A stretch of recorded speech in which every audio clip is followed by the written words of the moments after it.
When we speak or write anything, we use a word or a number of words. The word or the words together makes a sentence. A sentence always gives a complete meaning. A sentence may have one word or more than one words. Look at the following sentences. Come, go, I go to school every day. Haripur is a big village.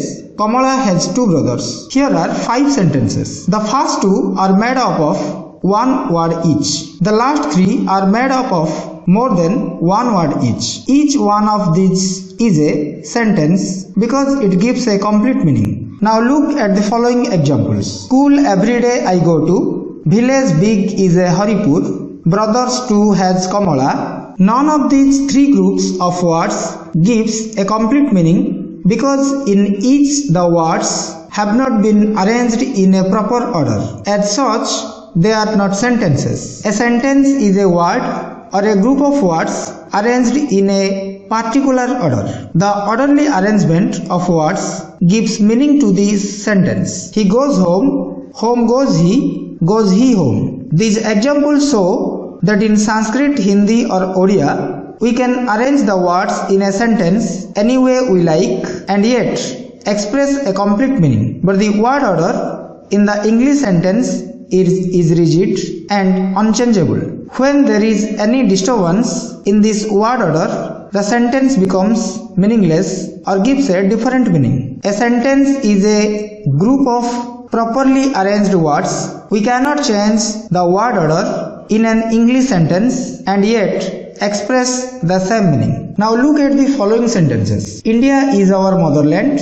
We are all Indians. He did not go to school last week. They do not live there. Who is your class teacher? Is that your word book? Stand up. Come here. How beautiful it looks. What a wicked boy he is. See that each sentence has a capital letter at the beginning. Each ends with a full stop or question mark or exclamation mark. The words in each sentence have been written in a particular order. Each sentence has a subject and a predicate. So each is a simple sentence. Also see that the first 2 sentences are positive. They are called affirmative or adjective or declarative sentences. The third and fourth sentences in the list above are negative statements. They are known as negative sentences because they deny something. The fifth and sixth sentences ask questions or ask for some information. They are called question sentences or interrogative sentences. They end with question mark. The seventh and eighth sentences contain commands or request. They are called imperative sentences. In all imperative sentences, the subject is you, which is not mentioned. Sentence number 9 and sentence number 10 in the list above express feelings of surprise, pain or disgust. They are known as exclamatory sentences. They are generally sudden or short cries. They are mostly uttered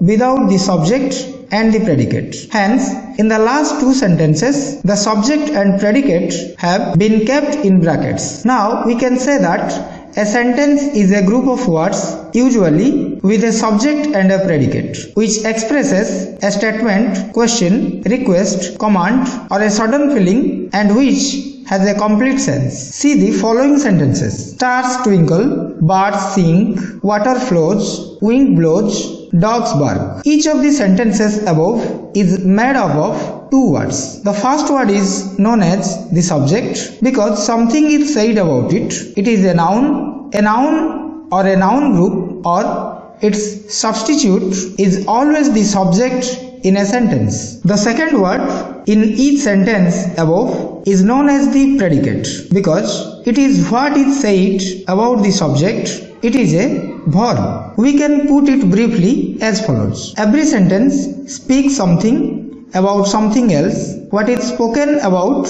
is the subject and what is spoken is the predicate. Subject and predicate are essential parts of a sentence. Now read the following sentences which are enlargements of the sentences we have just discussed. These little stars twinkle at night. Many beautiful birds sing in our garden. Water of the hill streams flow very fast. Cold wind blows from the north. Those pet dogs bark at strangers. We can write sentences of both groups in tables. These little stars, subject. Twinkle at night, predicate. Many beautiful birds, subject. Sing in our garden, predicate. Water of the hill streams, subject. Flows very fast, predicate. Cold wind, subject. Blows from the north, predicate. Those pet dogs, subject. Bark at strangers, predicate. Each sentence of both groups appear in two columns,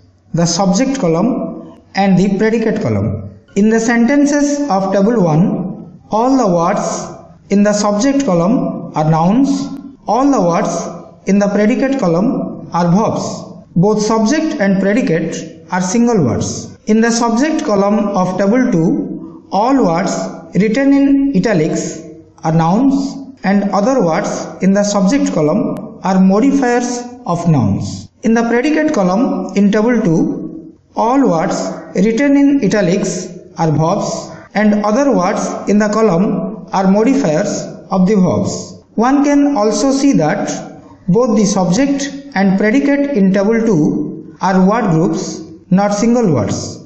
In the subject column, each word group has a noun which is written in italics. This noun is head word of the group. So the group is called a noun group or a noun phrase. In the same way, one can see that in the predicate column in table 2, each word group has a verb which is written in italics. This verb is head word of the group. So the word group is called a verb group or a verb phrase. Now remember some points. The subject and the predicate are the two main parts of a sentence.